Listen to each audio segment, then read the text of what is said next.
Hi neighbor, and welcome to Burlington at Work. I'm Nicci, Kadilak, founder of Burlington Buzz, and here's what's happening in town this month. It's back to school season, and families and staff are settling into new routines with updated policies, handbooks, bus routes, schedules, and traffic patterns. You can find guides and resources to help with a smooth transition at the Burlington Buzz website and on the school district's website. The Town Center beer gardens are back with more than 600 people turning out for the first of 4 events. You'll find them at the Community Corner Pocket Park near True North on Cambridge Street Thursday evenings throughout September. The Burlington Players open their season September 5th with the Savannah Disputation. This witty comedy runs through September 20th and is earning great local reviews. Next up, the Winmere Family Theater brings Rumpelstiltskin in October, a show that's sure to be fun for all ages.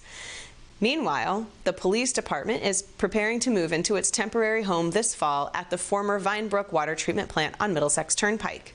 Renovations there are nearly complete, with the project to build a new police station expected to go out to bid soon. The Government Review Committee has begun work on unifying the many documents that guide how Burlington operates. Over the next 12 to 18 months, they'll propose a new charter and bylaws designed to make town government easier for residents to understand. Finally, boards and commissions across town are finalizing warrant articles for town meeting, which begins September 29th. The most notable and the largest financial article ever to come before town meeting puts the future of Burlington High School front and center. The school committee has advanced a $335 million addition renovation plan for the school. More on that in a moment. This is Burlington at Work.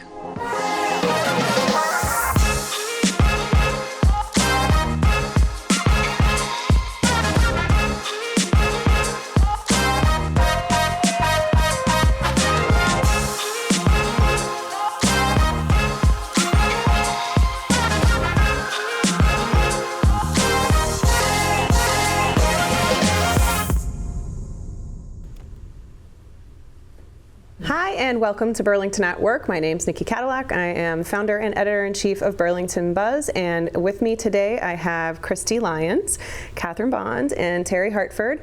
And during this first part of today's show, we're going to be talking about the Burlington High School building project, which is coming up and has really been in the works for several years now, right? First, I'd like to talk to Catherine. Catherine, welcome. Thank you. Thanks for joining me today. Catherine Bond is the chair of the school building committee for the high school.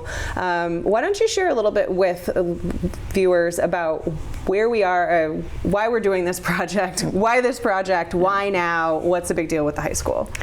So I want to start it off with the why now was 10 plus years ago. So, I want to make sure that people understand that, people are concerned about the timing and all these other projects that are going on. The timing just happens to be what it is because we've been trying to get this approved by MSBA or through MSBA for 10 plus years. And that's a Massachusetts School Building Authority. Correct. And they reimburse towns for building schools. Portion of the building the school. Yeah. Exactly. So, we had to come up with a plan B. Our plan B was to submit Fox Hill. It got approved. Yay. Yay. But now that put us in a position where we still needed to do something with the high school. And so we said, what can we do? So we decided to approach town meeting and, ask them for a solution. And they, provided us, $1.5 million to do a feasibility study. And the reason they did that is, we were trying to go through, why we're not getting approved by MSBA, and we suspect it's because one of their number one criteria is outgrowing your space, and right now we're not outgrowing the space, even though we have multiple essential systems that are end of life, and got them all written down here so I make sure I didn't want to miss anything.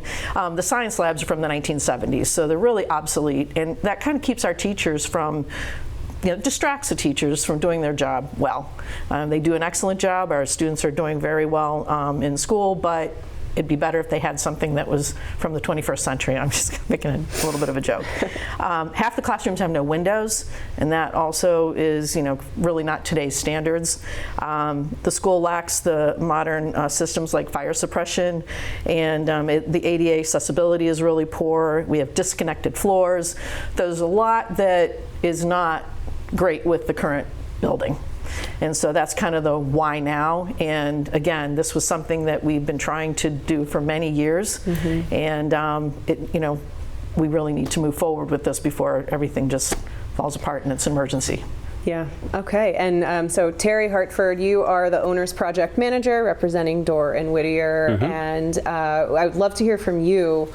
What have we done so far? Where are we in the process? And what kinds of options have you looked at? And what kinds of options have you settled on? Yeah, no, so thank you for having us. This is my second time here in BCAT.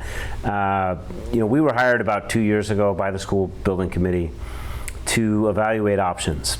We hired a designer, which is TAPE Architects. We looked at about 15 different strategies, from a new building to an ad reno to a strict renovation of the existing space. We worked through all of those, and working with Catherine and the building committee, I think we narrowed some of those strategies down to actual projects, which included the renovation only, some new buildings, looking off-site, and ultimately an ad reno as well. And as we work through all of those different options, I believe we came with the right decision, which is to utilize the existing site, to keep varsity field, to renovate spaces within this campus that make sense. So the gymnasiums, the auditorium, and then to build a new academic wing. For those that have been to Burlington High School, it is an interesting building. I've heard it called a prison. I've heard it called worse. Ultimately, it's an aging facility. It's almost 60 years old. It's all the systems are original to the building, so mechanical, electrical, plumbing. It's not ADA accessible. It doesn't have fire suppression. So something needs to be done. And I think Burlington's right in saying, well, we need to do something to correct this situation. And the solution that TAPE has come up with, that everyone has considered, I think is the best solution for Burlington. It's going to keep a campus. It's going to continue to have the same square footage and also provide a new high school for all the students. Right, and it sounds like some of the issues that Catherine was talking about are the very issues that you're trying to correct by building that new classroom wing. So addressing the issue of no windows, addressing the issue of the science labs. But this is a really complex site. Can you tell us a little bit about the complexity of the site and sort of what the constraints are that you've been working with? Yeah, so for folks that have been here, the building itself is surrounded by wetlands. We have floodplains. There's ledge. It's a complicated site. What we don't have in Burlington is another site. And you did look at one other site, and we looked across the street at a building. We've also looked in town for other suitable facilities. At the end of the day, this is a campus that we would like to maintain. And I think with Christy, who I know you're going to talk to in a moment, we've come up with a solution that I think maintains the campus, allows us to build a new high school and utilize the town-owned land. Great. And let's talk a little bit about exactly what the new project is going to look like. I think we have some slides for that. Can you talk us through what the plan is currently? Yeah, so if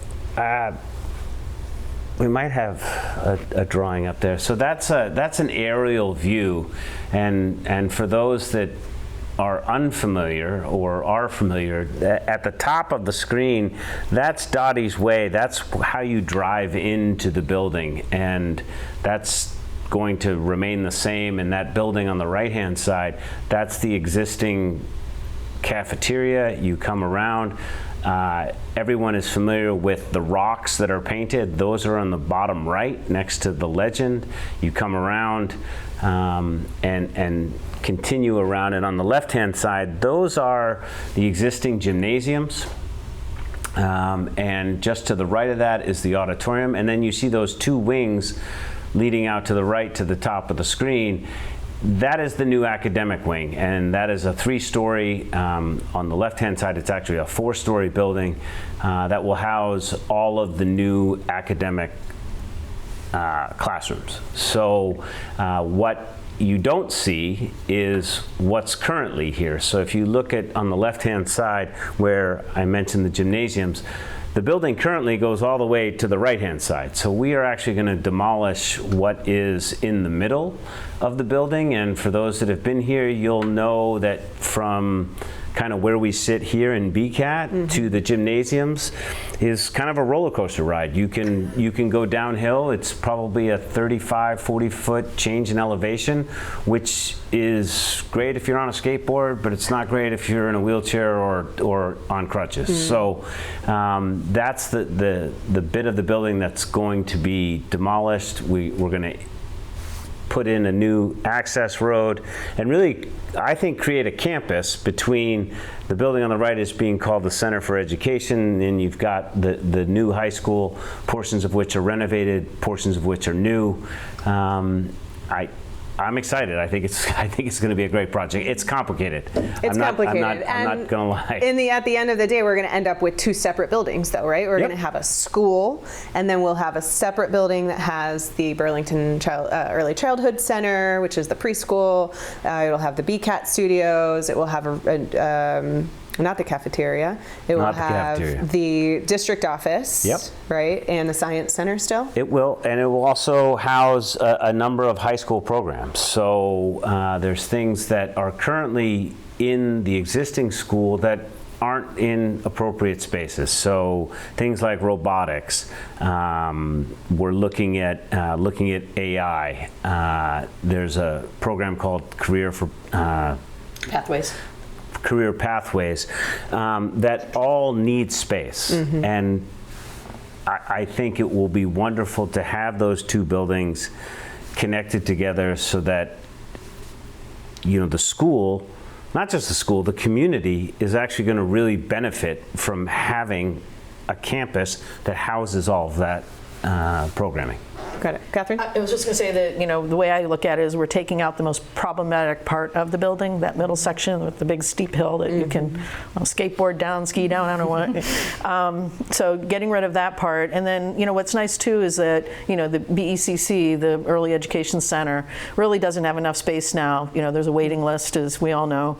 Or maybe we don't, but there's a waiting list. And what will be nice is being able to move that space into the current cafeteria, which almost triples, I think, the space they currently have, or doubles the space that they currently have, and they'll have bathrooms of the right size for them. There's all kinds of advantages to keeping things that we have, and the students, well, not but the students do take advantage of these programs. They volunteer at BECC. They also come to BCAT, and I think that by coming to BCAT, they learn how to run cameras. They learn to do the news. They learn how to do various things. That all these things look really good on their resume. And I think that if you move things like this off-site, it's harder for these students to be able to participate because not everybody has a car and there's not always a bus to take you there. And I think that by maybe people thinking that we should move some of these things somewhere else, it takes away from the students' experience and some of the things that I think will help them,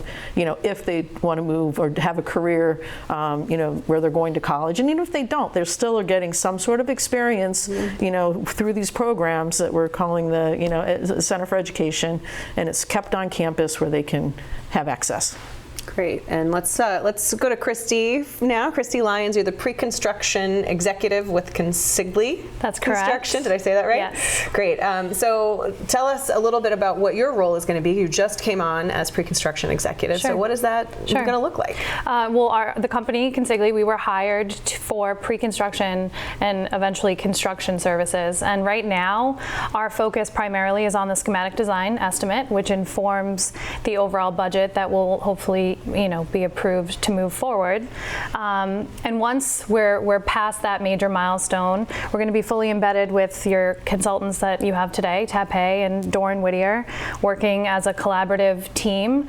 Our primary focus is to really set the project up for success, ensuring that we're providing cost certainty and risk mitigation. And you've all said it, this is a very complicated project. There's a lot to understand, a lot of nuances when you're renovating a building that was built in the 70s and adding a 4-story addition. So our goal is to identify any existing conditions that may affect or impact that and come up with a mitigation strategy to avoid any issues.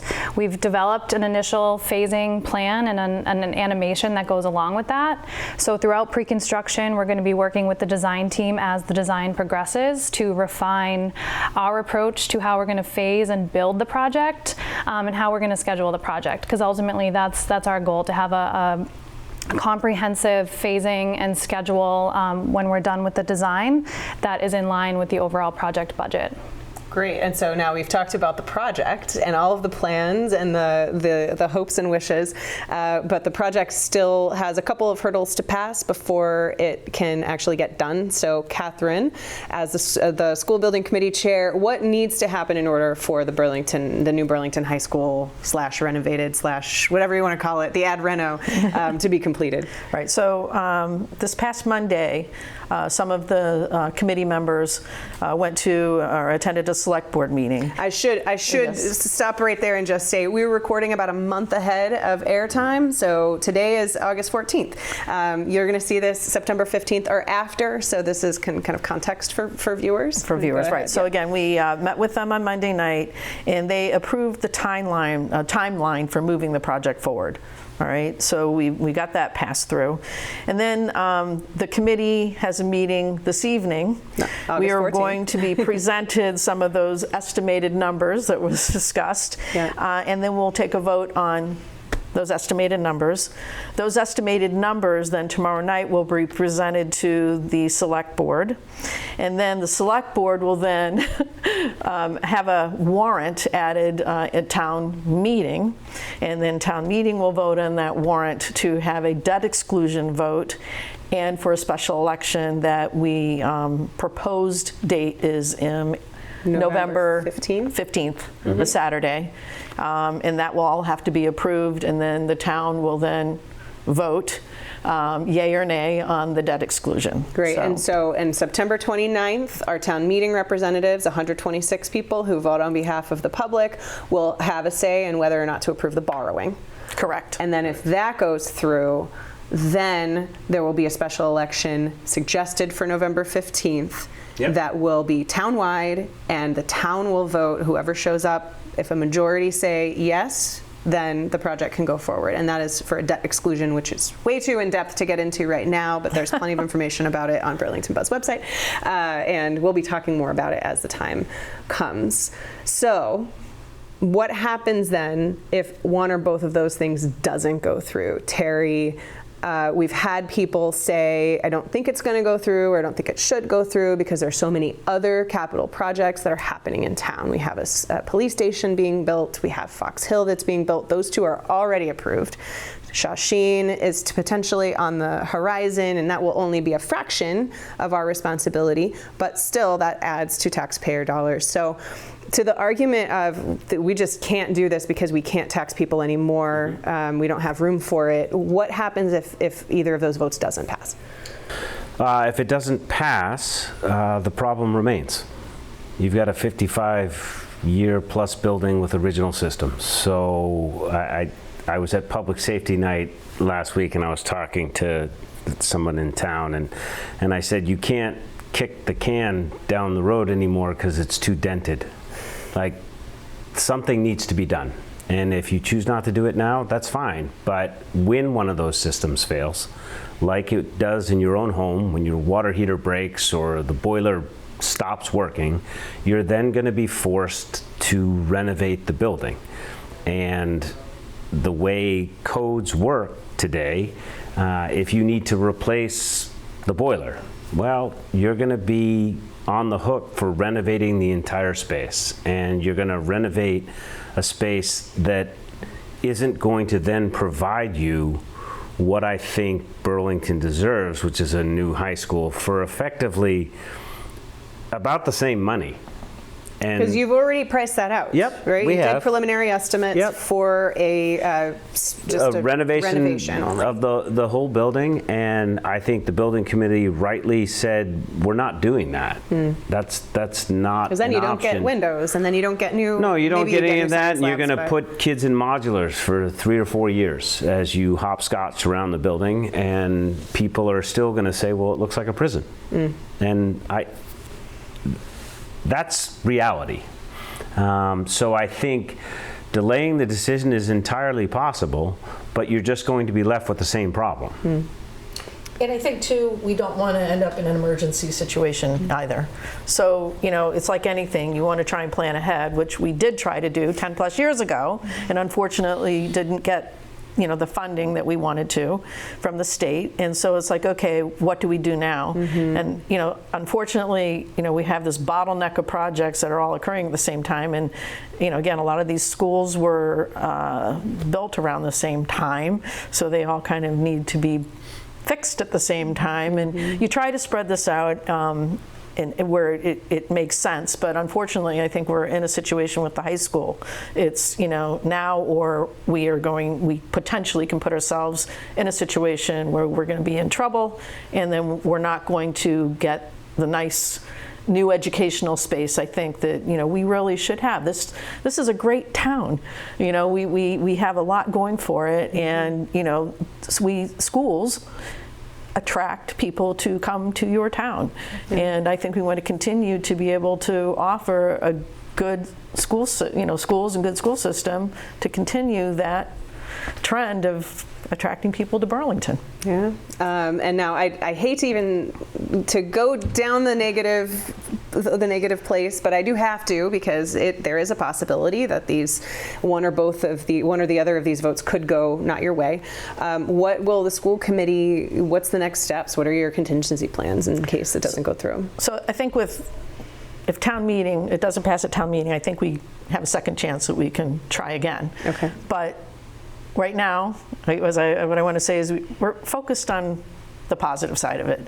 We're focused right now on informing people in town who may not be aware of the project, to make them aware of the project and let them know that there's a debt exclusion vote, and it's a very important vote, and make their decision however they're going to make their decision, but make sure we get the word out to as many people as possible who may not be aware that we have this project going on. And then we'll cross the bridge. If both don't pass or one doesn't pass, we'll have to cross that bridge after the fact. I really don't know what the school committee will decide after that. But right now we're going to focus on the positive and hope that everything goes through. All right. Well, thank you very much. So everybody stay tuned for September 29th, which is town meeting, and see, I know you've all got your fingers crossed that the project will be approved, the borrowing will be approved, and keep an eye out for information about the special election, which we think will happen on November 15th. Thank you all for joining me. I really appreciate you and appreciate your time. Next up, we have a little segment we like to call Burlington 101, where we'll share some quick facts about the town we like to call home. Before European settlement, the 12 square miles we now call Burlington were home to several Native American tribes, including the Massachusetts people. Burlington became a part of Woburn in 1730, known then as the Second Parish, but the seeds of independence were planted just 2 years later when residents built their own meeting house in 1732. Back then, meeting houses were the center of civic life. By 1799, Burlington was officially incorporated as a town. For over 150 years, Burlington remained a largely agricultural community, but that changed dramatically in the mid-20th century. In 1951, the construction of Route 128, then called the Circumferential Highway, connected Burlington to the broader region, setting off a wave of development. The opening of Burlington Mall in the 1960s transformed the south side of town into a retail destination, and in the decades that followed, tech companies began setting up shop, reshaping the local economy. Since 1950, the population has grown from just over 3,000 to around 26,000. Today, Burlington is home to a vibrant mix of residential neighborhoods, retail centers, and commercial hubs. It is also a diverse and dynamic community with a wide range of cultural backgrounds, income levels, educational paths, and life experiences, all shaping what Burlington is today. Welcome back to Burlington at Work. Next, we're talking about one of the most unique parts of Burlington's government, town meeting. the 126 representatives that make decisions about our finances and bylaws, and the person at the podium, the town moderator. What do they do? Why does it matter? And why aren't more people running for these jobs? I'm joined here by Town Moderator Bill Beyer, who will help us answer those questions and more. Welcome, Bill. Well, it's my pleasure to be here with you, Nicci. Very nice to see you, and thanks for coming. Sure. So why don't we just go ahead and get started with laying the foundation of what is town meeting and how does it work here in Burlington? Well, town meeting is our local legislature. Okay. It determines what we do. It determines how we spend money and what departments get money, what their budget is, what things we buy, what things we don't buy, Okay. whether we build schools or whether we don't build schools. And we have representative town meeting. Okay. And what's the difference between that and what is an open town meeting? Yes.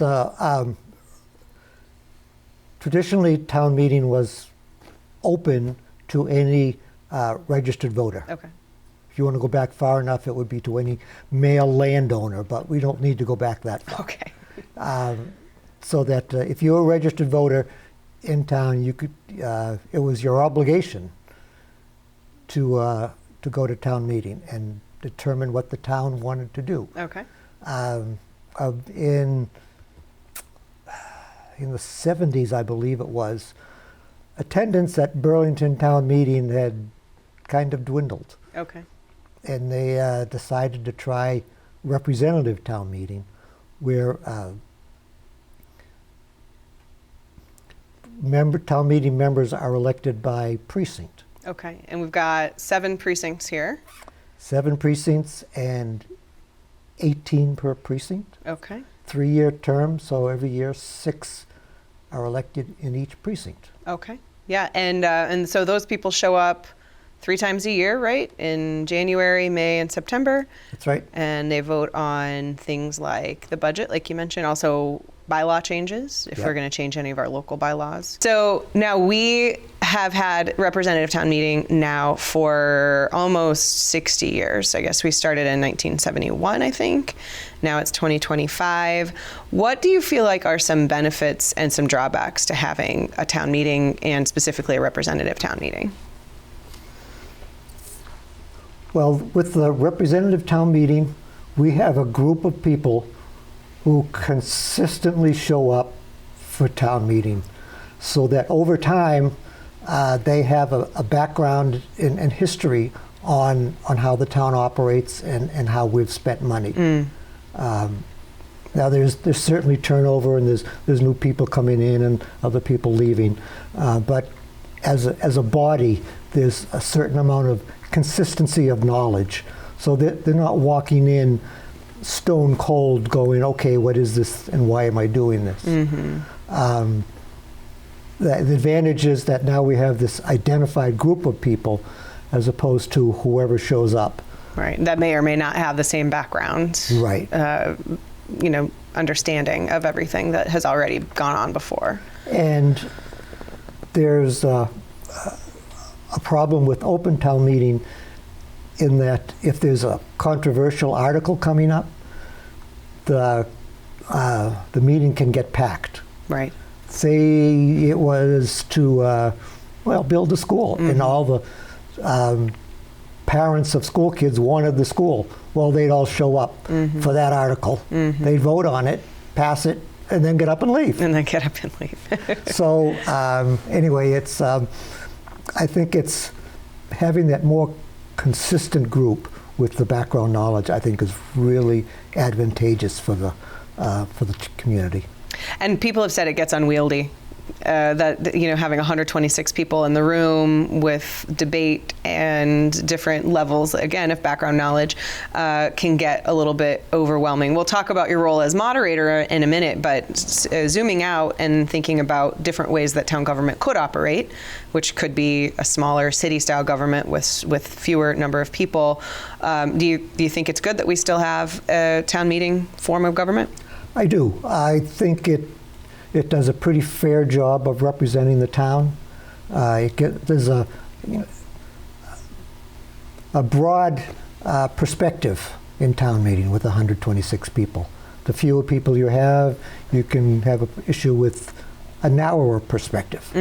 But it's 126 people that the town folk of Burlington have elected to do their job and to represent them and take care of the town. Yeah, and so talking about elections, a lot of the time, town meeting seats, especially in some precincts, are either there's not enough people running for them or they're uncontested, and so it's just the same people, the incumbents getting in each year. What do you think about that, and are there ways to maybe encourage more folks to get involved? I mean, that is an issue. Unfortunately, by state law, on the ballot, the incumbents have to be listed first, which I find is a little anti-democratic, because if you're running, if you're new, you end up at the bottom of the ballot. Right. And when people get to having checked off 6, they're done. And if you're number 7 or 8, maybe they don't get to you. And that can be I see that as an issue, and I don't have a solution to that, unfortunately. It would be nicer if there were more people on the ballot and town meeting members actually had to do a little campaigning for their seat. I think that would be good. But and we saw some success with that this year in the Precinct 6 town meeting. There were 2 candidates that went out and mailed letters to people and knocked door to door, and those 2 candidates got into town meeting. Right, they knocked a couple of incumbents off. Yeah. Because they went out and worked hard at it. Yeah. And I will give them a lot of credit for that. Yeah. So now let's talk about your role as a moderator.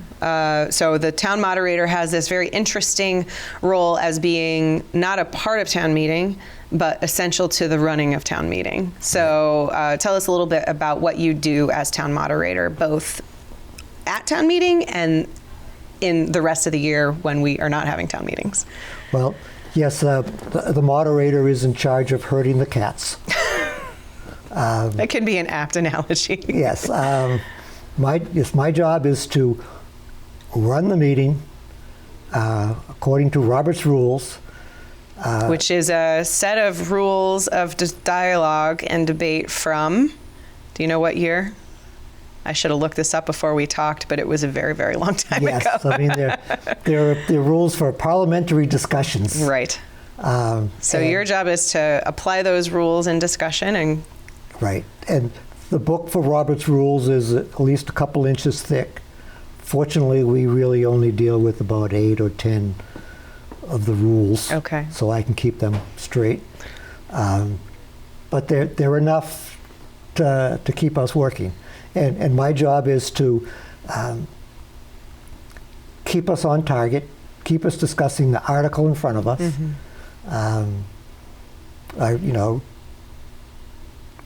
When people get off target, it's my job to kind of rein them in and say, okay, let's get back to what we were talking about. And what tools do you have at your disposal to do that? When you feel like a conversation's going in circles or people are saying the same things over and over again, what can you do as a moderator? Well, I can interject. I try not to cut people off, but I will go, okay, we've gone around this a few times. Does anyone have anything new to say? And sometimes emphasis on new. Exactly. And sometimes they will start off on something and I'll go, excuse me, is that something new or is that something we've already talked about? It's, fortunately, if we get to that point and I say that and someone goes off trying to talk about something old, someone else will want to be recognized to move the question, recognizing that, okay, we've talked about this enough. And town meeting is really good about realizing when the debate or the discussion is done. that someone will rise and say, okay, let's move the question.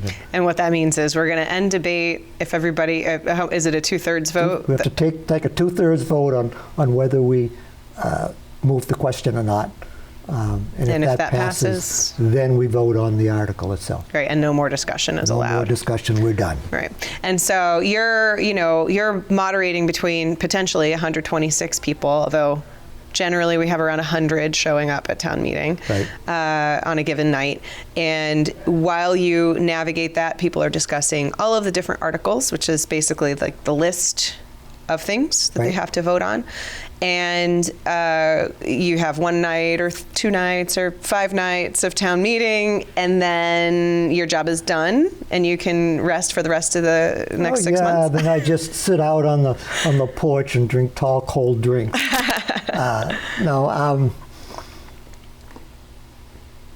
Before each town meeting, I spend time going over the articles and going over the backup material that people are supplying to the town meeting members. Yeah, and so this is like background. Why are we asking for this? Why is it necessary? How's it going to benefit the town? Right, so that town meeting members have as much information as I can get them beforehand, so they can be familiar with it and be prepared with their questions and know what they want to discuss. Right. And that can be a challenge, as that means presenters have to give me information and make it available, not just show up at town meeting and talk. Right. So that is a issue that takes a fair amount of time, especially in before the May town meeting. Yeah, because that's the big one. That's the annual one where I'm not on town meeting, but I have been, and I am in spirit since I'm covering it. We're the town, and you're a member of the town. So that's the annual meeting. It usually goes for multiple nights, and the budget is approved at that meeting. Correct. And so there's a lot of financial, both operating budget, but then also capital expenditures that are on that warrant. Right. We'll go through all the requests by the departments for different things, like if the DPW needs a new truck, or the schools need a bathroom redone, whatever their capital issues are, they'll come before town meeting, and town meeting will decide whether we want to do it or not. Great. And so you prepare ahead of time. Yes. And then you're also assigning committee members as well to a number of committees. Yes. Once I have, I think it's 6 or 7 committees that I am responsible for, to appoint people to sit on them, such as the Ways and Means Committee, or the Capital Budget Committee, or Land Use Committee. And after the May town meeting is when that kind of kicks in, because their terms all run out at the end of June. So after the May town meeting, I go about trying to fill all the positions. And are people reaching out to you and saying, hey, please put me on this committee? Are you, you wish, right? Exactly, How are you identifying who to appoint to all of these various committees? Are you pulling names out of a hat from the 126 or what? That is an issue. I always ask at the end of town meeting, anybody, we have committee assignments coming up. Does anybody wish to, be appointed? And I think 2 people got back to me after the May town meeting. Okay. And that was it. Fortunately, I generally reappoint people unless they say they don't wish to be reappointed, or if I will check with the chair of the committee and ask about the people to make sure they're wanted back on the committee. And then it's a matter of reaching out, trying to get the word out. I'll have town clerk send out an email saying, we have these openings, please get back to Bill. And I'll wait for the phone to ring off the hook. But You're waiting for the signals. and if not, then I will start to reach out to people. And I look to I look at people who have kind of shown they're more interested. By participating at town meeting. Right. And by attending town meeting, for one, and yeah, participating, doing their homework, being more involved. I'll see if they wish to continue. I also will look out for people who are not on town meeting. Okay. As a way to try to include more people. I recently talked to a woman who's interested in being on the land use committee, who's not a town meeting member, but who reached out to another elected official, and they passed it on to me, and I said, well, okay, let's talk. Yeah. And we discussed it, and we have to have another short conversation, but I expect I'll be appointing her to fill one of the 2 openings on the land use committee. Okay, and so you don't have to be on town meeting necessarily to join one of these committees? No, you don't. Okay, great. And I mean, that's great. On the Burlington Buzz website, I know we have a list of just so many things. It's called Who's Who in Burlington Town Government. Right. That lists the moderator appointed committees. And so if people look and say, I would like to be on, Ways and Means or something, right. If they've got the experience and got the interest, they can reach out to you. Right. Wonderful. Yep. Yeah, and I hope they do.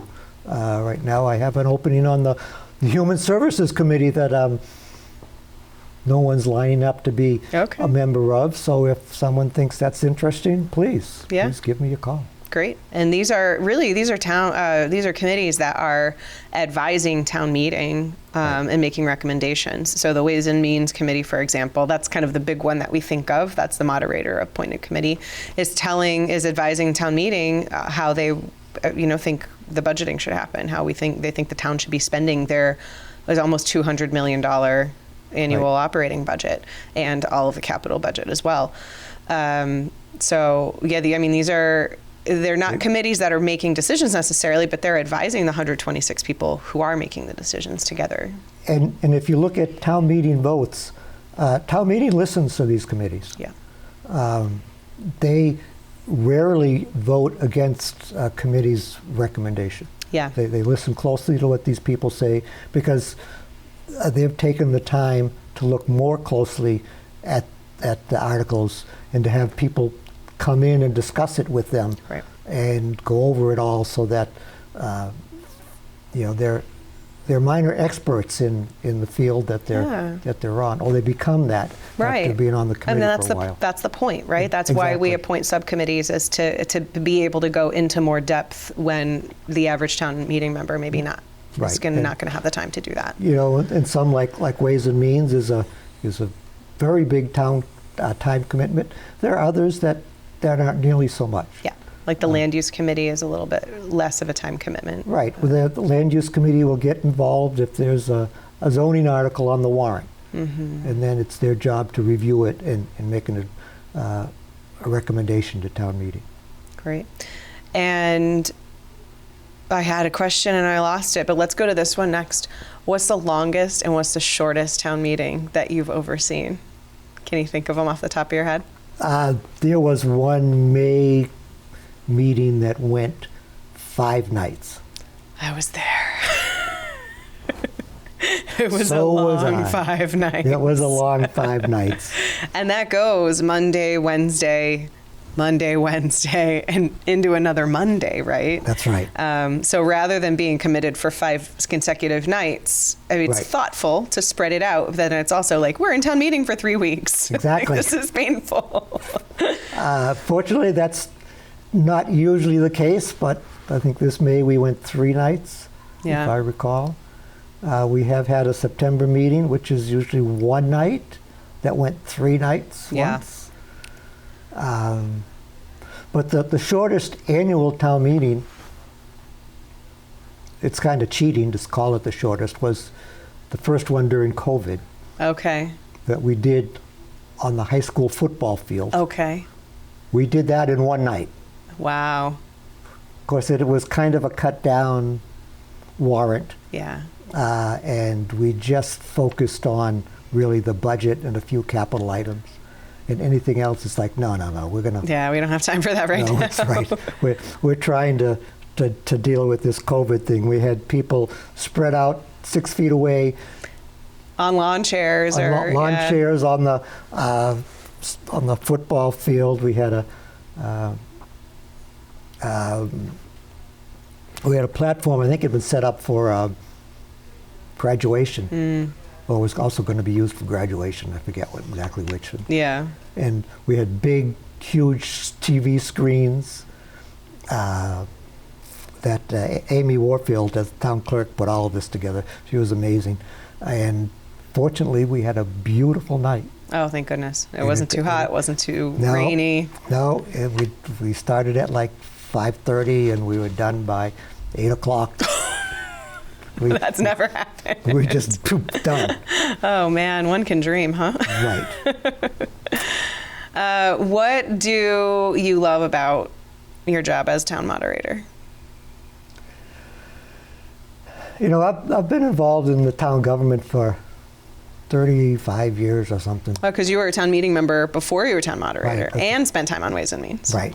I like being involved because it's important. I really think, I am a huge fan of town meeting. It is the backbone of our town government. And I really enjoy helping that work well. I like that. And you also came from a family that was civically engaged and sort of modeled that engagement for you. Yes, my father, I grew up in Wakefield. My father was on an elected board, the Board of Public Works. Okay. And my mother was active with the League of Women Voters. Okay. And they went to every town meeting. So the first town meeting I went to, I was probably like 18. It was an open town meeting. Yeah. Did you vote? I did. That's great.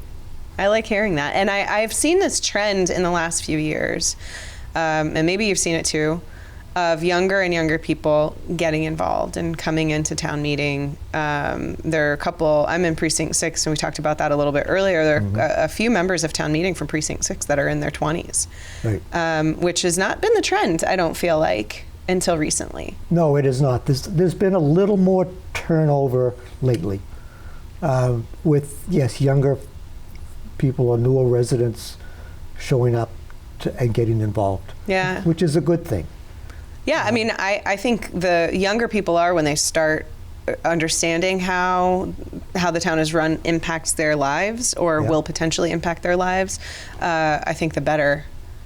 What do you think is the cause of that? Do you have any sense of why there are 20-somethings now running for town meeting when that really hadn't happened much before? I don't have a real sense. Maybe it's just a certain group of town meeting members have gotten old enough that, or are stepping out of the way. Maybe as a wave and getting out of the way, so there's a few more openings. I don't know, but it is refreshing to see. I know it's frustrating to some people because to hear their opinions, it's like, well, wait a minute, but that doesn't fit yet. So a lot of them have a lot to learn about how the town actually works. I think it can be frustrating how slowly things happen. I think that's one thing, is you don't realize until you really are involved how long it really does take to make change and to make things happen. But the more you're in it and the more you understand, the more you can work within the system, I think, too. Right. I think in many ways, town government is not set up to be efficient. Yes. However, it is set up to be effective. And deliberate, I would say. Deliberate. Right? And so, it makes sense that it makes sense that things tend to take longer, things are harder to change, bylaws are harder to change, because then you can't just change them. Oh, I'm going to change it this year, I'm going to change it next year, Right. with the wind. Yeah. Right. It's it's kind of set up to be that way. It needs to be deliberate.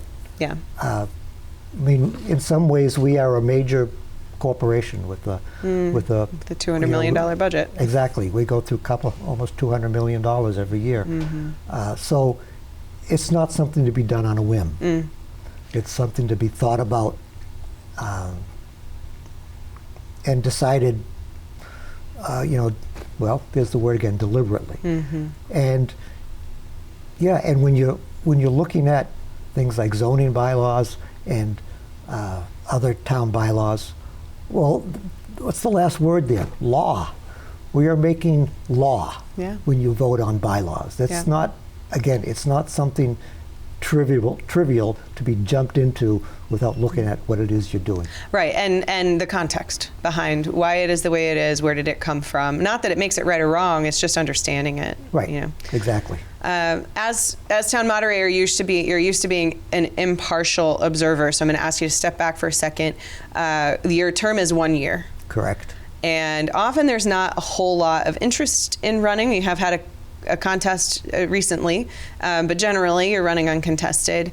Number one, do you think maybe changing it to 3 years, as has been suggested, would be beneficial to the office?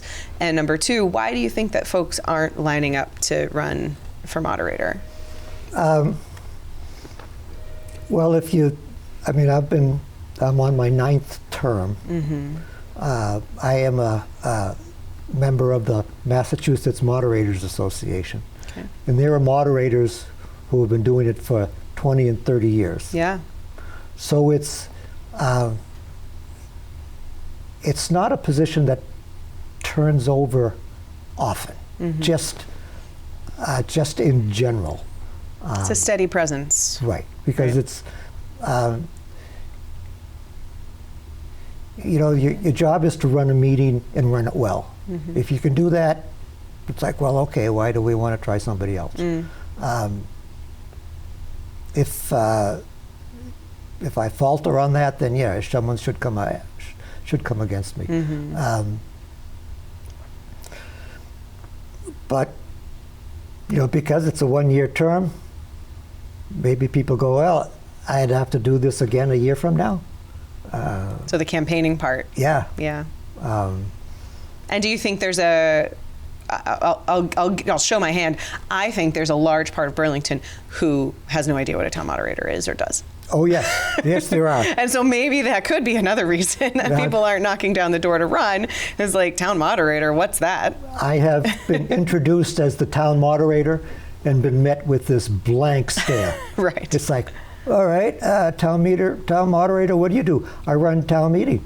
Oh, what's town meeting? Another blank stare. Right. It's like, okay, so let's talk about town government. So consider this episode 1 of our public information campaign. That's right. Explaining what all of these things are so more folks can be aware. Yes, town meeting it's a New England issue. You don't find it other places. You don't. And it dates back to the Mayflower Compact, actually. And, wow. It was the basis for it, and it's stuck around. And it's stuck around, and it's the most democratic way of running a community. Yes, it is. Well, on that note, if you had anything to say to somebody considering running for town meeting, or maybe not considering it, and who doesn't even know what town meeting is, what would you say? Well, I love to talk about town meeting, so if they ever want to talk about town meeting, I'll be happy to talk to them about it. But